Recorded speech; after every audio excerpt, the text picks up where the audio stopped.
M Jayachandran, ഇക്കാര്യത്തിൽ മുഖ്യമന്ത്രിക്കായിരുന്നുവല്ലോ ഏറ്റവും കൂടുതൽ വേവലാതി. മുഖ്യമന്ത്രിയാണ് ഈ വിവാദത്തിന് തുടക്കമിട്ടത്. അദ്ദേഹം പറയുന്നത് ലീഗിന്റെ വോട്ട് കോൺഗ്രസിന് വേണം, പക്ഷേ ലീഗിന്റെ പതാക ഒരിടത്തും കാണിക്കാൻ പാടില്ല. ഇതാണ് കോൺഗ്രസിന്റെ നിലപാട്. അതിനുവേണ്ടി സ്വന്തം പതാകയും അടിയറ വെച്ചു. ആർക്ക് മുന്നിൽ? ബി.ജെ.പിക്ക് മുന്നിൽ, ബി.ജെ.പിയോടുള്ള ഭയപ്പാടിന് മുന്നിൽ. പക്ഷേ അതൊന്നുമല്ല കാരണമെന്ന് സേനാപതി വേണു ഇവിടെ പറയുകയാണ്. അവർ പാർട്ടി തലത്തിലെടുത്ത ഒരു തീരുമാനമാണിതെന്ന്. പിന്നെ LDF-ന് എന്തിനാണ് ഇത്ര വേവലാതി?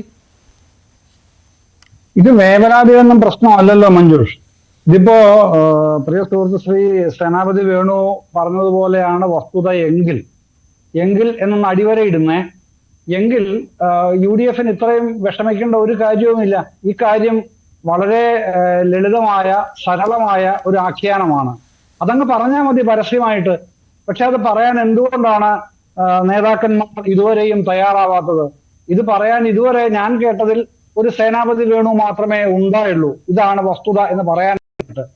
അങ്ങനെ അല്ലാത്ത പല ഈ നോമിനേഷൻ ചടങ്ങുകളും കോൺഗ്രസ് സ്ഥാനാർത്ഥികളുടെ കണ്ട ഒരാളാണ് ഞാൻ ഇത്തവണ തന്നെ, ഇന്നലെയും മിനിഞ്ഞാന്നും ഇന്നും ഒക്കെ ആയിട്ട്.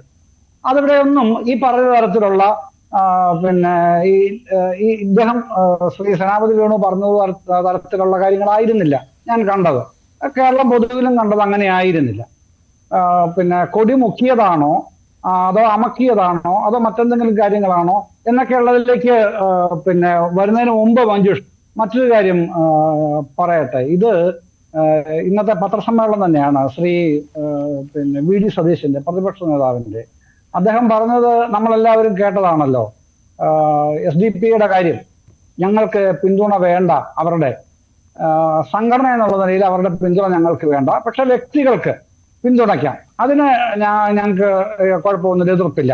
ആ വ്യക്തികളുടെ കാര്യമല്ലേ, വോട്ടർമാരുടെ കാര്യമല്ലേ എന്ന് അത് പറഞ്ഞു കഴിഞ്ഞപ്പോഴാണ് നമ്മൾ കേരളം ഒരു ഞെട്ടലോടെ അത് ഇങ്ങനെ കേട്ടുകൊണ്ടിരുന്നത്. ആ ഞെട്ടലുണ്ടാവാൻ കാര്യം എന്താണെന്ന് അറിയാമോ?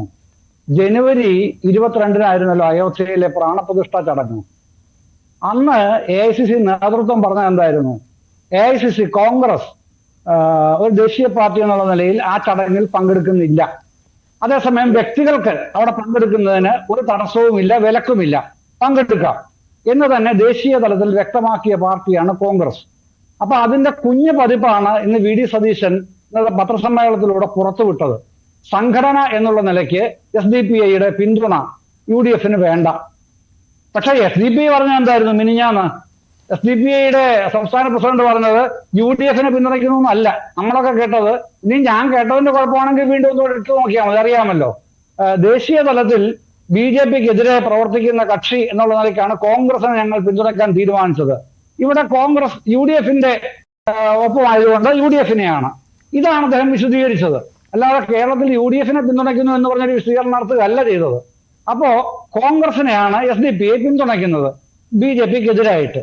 പക്ഷെ അതേ കോൺഗ്രസ് ആണ് ചെയ്തത് പാർട്ടി എന്നുള്ള നിലയ്ക്ക് ഞങ്ങൾ പ്രാണപ്രതിഷ്ഠയെ പിന്തുണയ്ക്കുന്നില്ല, പോകുന്നില്ല. പക്ഷെ വ്യക്തികൾ എന്ന നിലയ്ക്ക് കോൺഗ്രസ് നേതാക്കൾക്കോ പ്രവർത്തകർക്കോ പോകുന്നതിന് കോൺഗ്രസിന് പ്രശ്നവുമില്ല.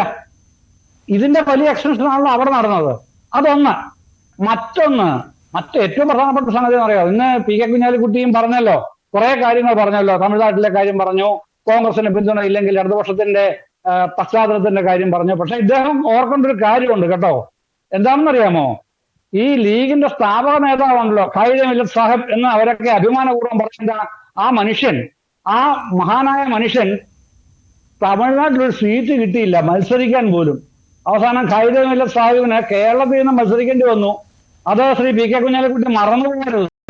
ചരിത്രം അങ്ങനെ ഒരാൾക്ക്. അല്ല, കുഞ്ഞാലിക്കുട്ടി പറഞ്ഞതിൽ മറ്റൊരു വസ്തുത കൂടിയുണ്ട് കേട്ടോ. കുഞ്ഞാലിക്കുട്ടി പറഞ്ഞത് ഈ കൊടിയുടെ കാര്യം പറഞ്ഞുകൊണ്ട് വെറുതെ UDF-ന്റെ മേൽ മെക്കിട്ട് കയറാൻ വരുന്നില്ലേ, കോൺഗ്രസിന്റെയും ലീഗിന്റെയും ഒക്കെ മേൽ LDF, പ്രത്യേകിച്ച് CPM. അവിടെ കേരളം വിട്ടുകഴിഞ്ഞാൽ ഈ കൊടികൾ കൂട്ടിക്കെട്ടേണ്ടതാണ്. അത് കോൺഗ്രസിനൊപ്പം കൂട്ടിക്കെട്ടിയാലേ പറ്റുകയുള്ളൂ CPM-ന്. ഇപ്പോൾ ഈ വയനാട്ടിലെ ഈ സംഭവം ഉണ്ടല്ലോ, വയനാട്ടിൽ ഇത്തവണ ലീഗിന്റെയും കോൺഗ്രസിന്റെയും കൊടി ഒന്നിച്ചുയർന്നിരുന്നുവെങ്കിൽ സ്വാഭാവികമായിട്ടും BJP അത് വീണ്ടും വടക്കേ ഇന്ത്യയിൽ പ്രചാരണത്തിന് ആയുധമാക്കും. അങ്ങനെ വരുമ്പോൾ രാജസ്ഥാനിലും ആ പ്രചാരണം ഉണ്ടാകും. ഉത്തർപ്രദേശിലായിരിക്കും ഏറ്റവും കൂടുതൽ, രാജസ്ഥാനിലും ആ പ്രചാരണം ഉണ്ടാകും. അങ്ങനെ വരുമ്പോൾ സിക്കാറിലും അത് പ്രശ്നമാകുമായിരുന്നു.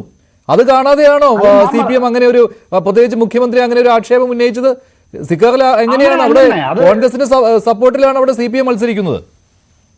അല്ല, ഇത് ഞാൻ പറയട്ടെ മഞ്ജുഷ, അങ്ങനെ ചരിത്രം അങ്ങനെ അല്ലല്ലോ നമ്മളെ പഠിപ്പിക്കുന്നത്. ചരിത്രം മാഞ്ഞൊന്നും പോയിട്ടില്ലല്ലോ. ഈ പിന്നെ BJPയും RSSും ഇന്ത്യ ചൈന യുദ്ധകാലത്തും പിന്നീടും പറഞ്ഞത് എന്തായിരുന്നു?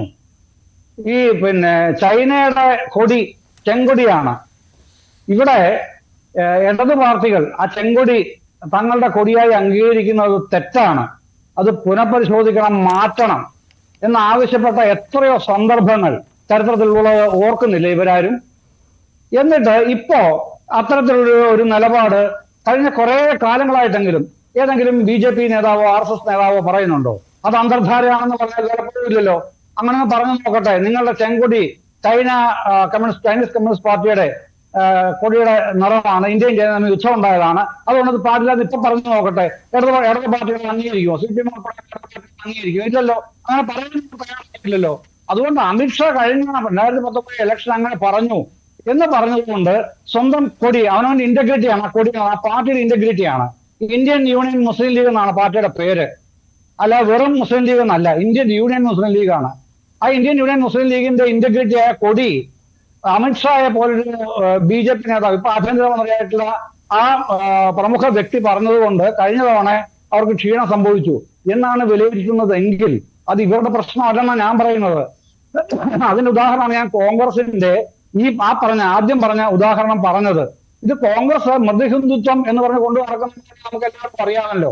അപ്പൊ അവര് ഭയക്കുന്നത് ഹൈന്ദവ വോട്ടുകളിലെ ഒരു ഏകീകരണം BJPക്ക് അനുകൂലമായി ഇതുമൂലം ഉണ്ടായാലോ, ഇതാണ് ഭയപ്പാട്. ആ ഏതറ്റം വരെ താഴ്ന്ന നിലകൊള്ളുക എന്നുള്ളത് ശരി, ശ്രീ ജയചന്ദ്രൻ, ഇവിടെ